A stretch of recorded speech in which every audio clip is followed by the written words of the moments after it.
What would move gold prices more, a Trump re-election or a Biden victory? That's the question I'll be asking Frank Holmes today at the end of the interview. But first, I'm asking the viewers, what do you think would happen? Write your responses in the comments below. Frank, gold prices have been trading sideways the last couple of weeks, but you're still in good spirits. What's keeping your mood up? Listen, the bottom that you're seeing in gold is like a perfect Miami Beach bottom. You know, just deal with the reality. Gold will go up and will go down.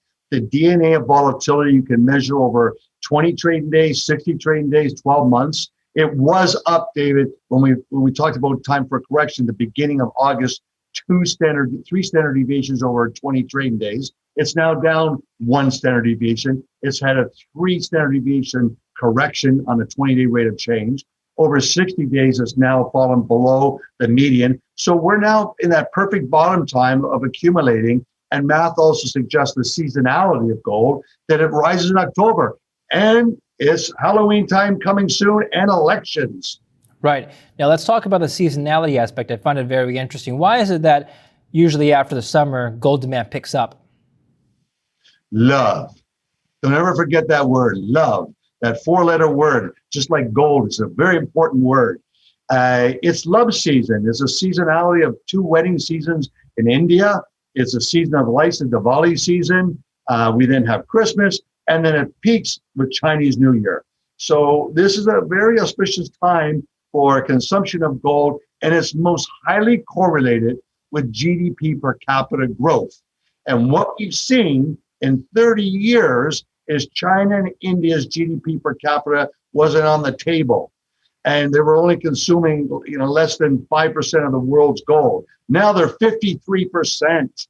Why is that? Because their GDP per capita, their purchasing power parity is up with the US. It's India, it's China and America.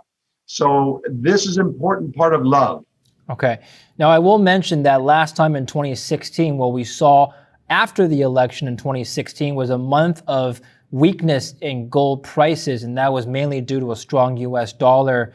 Do you see forces driving up the dollar again this time?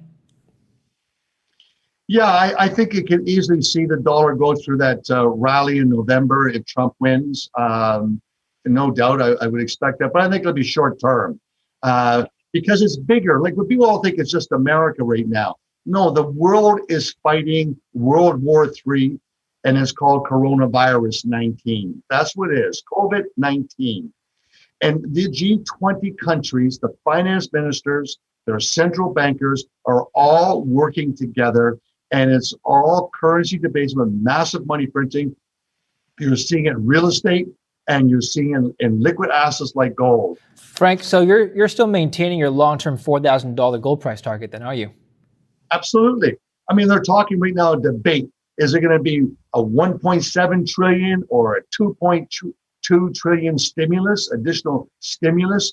And that goes through that 2.2. My numbers are right on that this is going to be a $7 trillion expansionary program to get the economy going in America.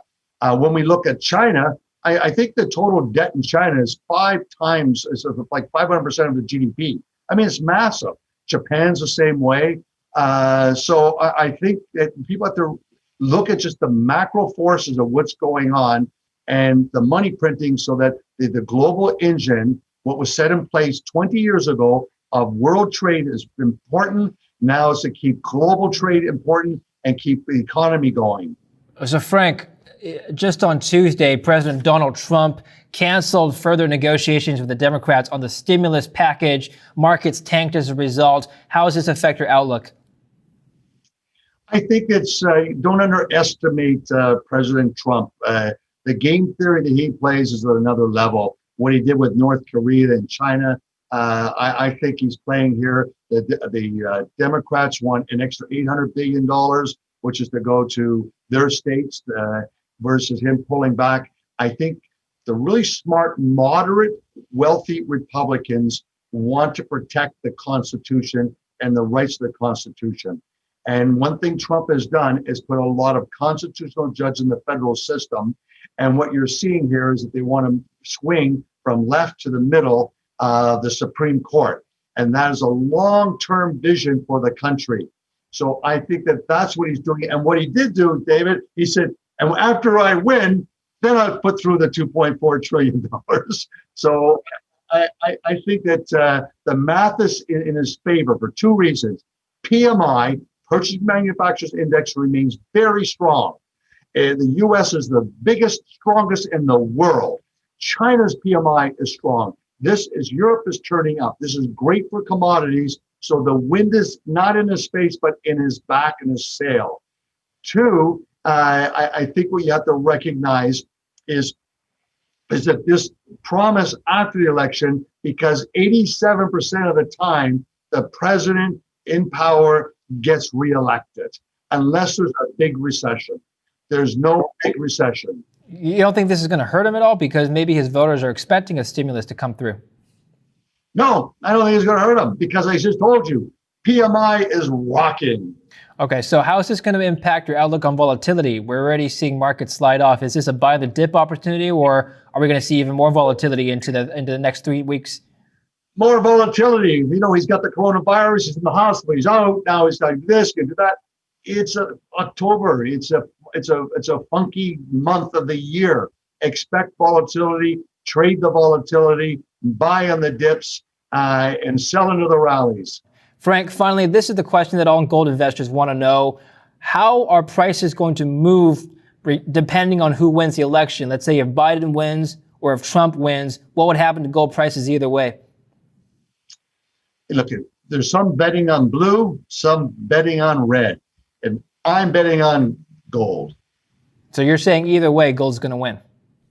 I'm betting on gold. Let's going back to monetary stimulus now. What's going to happen to inflation when they continuously print money? We've already seen trillions injected into the economy, and one could argue that very little inflation has already been created. So why would you expect more inflation down the road, Frank?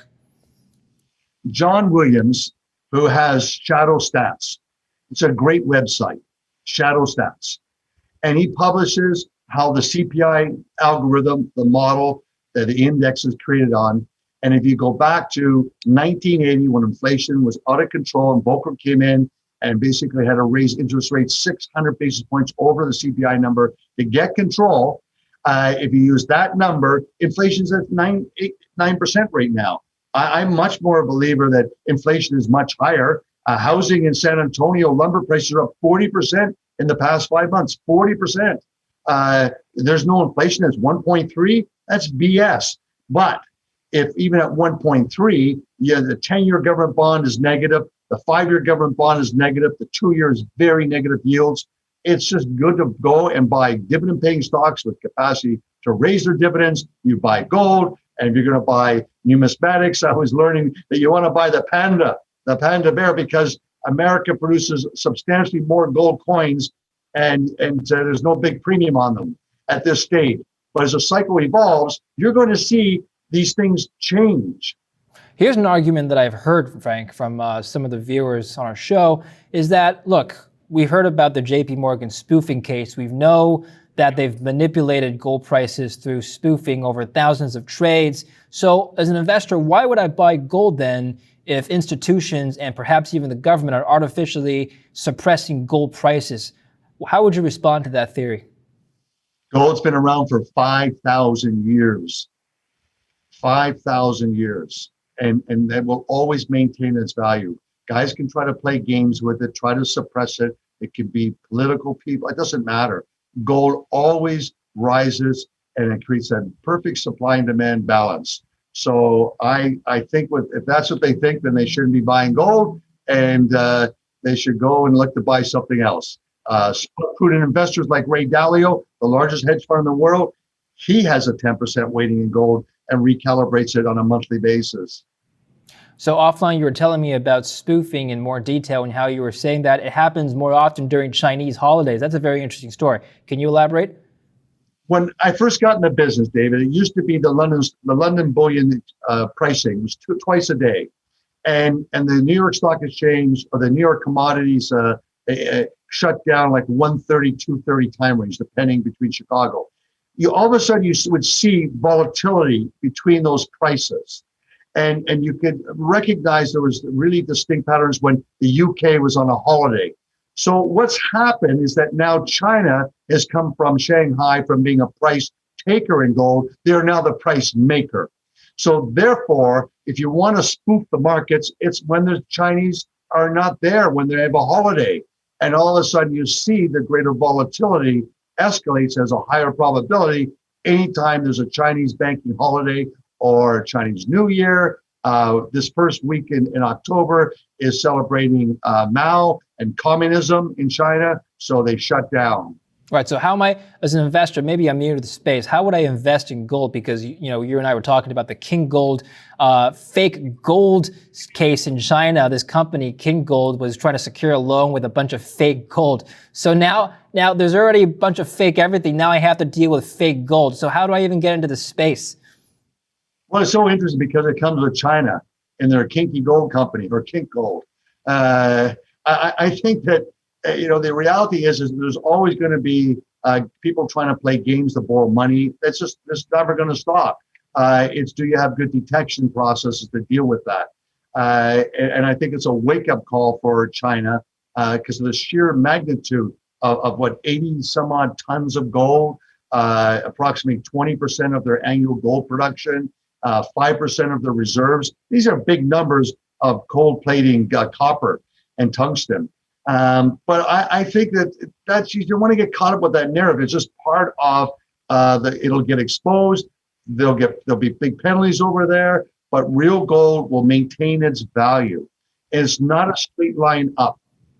Let's talk about the equities markets now. October, you said, has historically been a volatile month for stocks. Actually, not just any year, but in particular election year. If you look back at the last two elections, for example, 2016, 2012, October has been terrible for stocks. Why do you think this is? Well, it's fall season, and what will the numbers be coming and going into the last quarter? So historically, you get this sell-off in October and a huge run in November, December. And you just have to recognize how foreign currencies are moving. Money's being repatriated back by corporations after October. I know for mutual funds, for tax loss selling, we have to do it in October earlier. So there's interesting dynamics that take place in them. It's not one factor. It's many that sort of come at this time. But usually, you know what, David? Sell-offs are good buying opportunities for the trade. You and I have talked before about stocks, and you had said that it's in President Donald Trump's interest to keep the stock markets high. It's 1 month before election. Why wouldn't he be doing everything he can to pump up the markets? Well, he tried in his debate. He said, "Look what I've done to your 401ks." Something of that commentary. He follows the stock market. He's a Wharton grad. He recognizes the stock market is a forward-looking tool, just like PMI. By the way, we forgot to talk about PMI, David. The numbers are fabulous. They're so good for commodities and gold and copper and silver. And the other thing was I forgot to share with you, there's lots of physical silver movement leaving the U.S. going to Europe and Asia right now. That's something else that I was able to glean from interviews I was doing on This Week in Research. So I think that the silver, the gold market, they're just poised. You buy on the dips, and the upside is so fast. Wait, can you elaborate on the story? So silver is leaving to go to Asia? What's happening there? Just shipments. They're getting orders. People are moving tons of silver, which I thought was most fascinating to hear. People that are involved as brokers in moving silver bars. So I think all these things lend themselves that with paper money, and it's so cheap that all of a sudden people are trying to scramble to get real assets on their balance sheets. Now, the other thing I want to share with you is really important to all your listeners. This September end will most likely be the highest free cash flow the gold industry has ever generated. If even with the sell-off in gold up to over slightly under 2,000, this quarter will be phenomenal. Better discipline by management, even with COVID. There's better discipline with management. The price of gold rallies. The price of oil doesn't do anything to affect costs. We're going to have record free cash flow, and that's why Warren Buffett bought Barrick. And so you're going to see a change taking in psychology with pension funds and institutions going to this last quarter as the numbers populate. The S&P doesn't have the free cash flow it had a year ago at the end of September, like gold stocks have. So I remain extremely bullish. Next time gold surges through 2,100, the gold stocks will go 3-1. Do you think maybe costs may have been mismanaged at all this year, and perhaps the free cash flow may take into account higher costs at all because of COVID or other factors, maybe because gold prices have been high and so management is less disciplined with their spending? What do you think, Frank? No, I think there's just more discipline. You're seeing the CEOs of more mining companies say, we have a free cash flow. We have a free cash flow yield. They're saying that because the quants picked that word up, and all of a sudden that stock is a better stock to play in a rising gold scenario. It's those that destroy that. If you look at Kirkland Lake, when it had a spectacular run, when the gold industry was flat on its back, it's because it had rising, the highest margins of all the gold stocks. Its revenue last quarter was above 4 quarters. Its cash flow was rising. It had free cash flow. Smart people just start piling into it, whereas the other gold stocks, they really weren't piling into. Now you're seeing more and more companies are consumed with that, and this is very good for the industry. Fantastic. Frank, thanks very much for your thoughts. Good thoughts as always. Happy investing. And thank you for watching Kitco News. We'll have much more for you. Stay tuned.